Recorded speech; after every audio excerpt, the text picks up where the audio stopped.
नमस्कार मित्रांनो, मी तुमचा मित्र मिस्टर क्रिएटर। आज आपण भेट देणार आहोत आपल्या तोंडगाव येथे वसलेल्या एक पवित्र, निसर्गरम्य आणि भक्तीने न्हालेल्या ठिकाणी, ते म्हणजे त्रिवेणी संगम। त्रिवेणी संगम म्हणजेच तीन नद्यांचा संगम।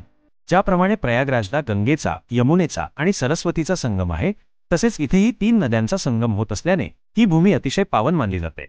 या संगम परिसरात अनेक जुनी आणि ऐतिहासिक मंदिरे आहेत। इथे आपल्याला एकाच ठिकाणी खूप साऱ्या देवांचं दर्शन घेता येते, जसे की एक म्हणजे दुर्गा माता मंदिर, तेथून समोरच दत्तात्रेय महाराज मंदिर, भोलेनाथ मंदिर, रविदास महाराज मंदिर, नांदुरकर गुरुजी यांचे समाधी स्थान, संत गाडगे महाराज दर्शन स्थान, पुरातन शिवपिंड, प्रभू श्रीराम मंदिर, श्री गजानन महाराज मंदिर, श्री हनुमान मंदिर, विठ्ठल रुक्मिणी मंदिर आणि श्री गणेश मंदिर।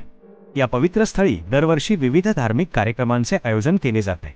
महाशिवरात्रीला भव्य यात्रा, दत्तात्रेय प्रभू महाराज जयंतीला श्री गोवर्धन पाटील नांदुरकर यांच्या नेतृत्वाखाली कार्यक्रमाचं आयोजन, हनुमान जयंतीला विचे सरांच्या नेतृत्वाखाली मोठा उत्सव, या कार्यक्रमांमध्ये स्थानिक लोक मोठ्या संख्येने सहभागी होतात।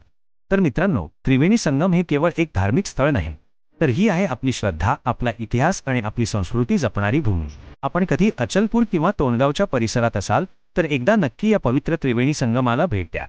आपल्याला हा व्हिडिओ आवडला असेल तर लाईक करा, शेअर करा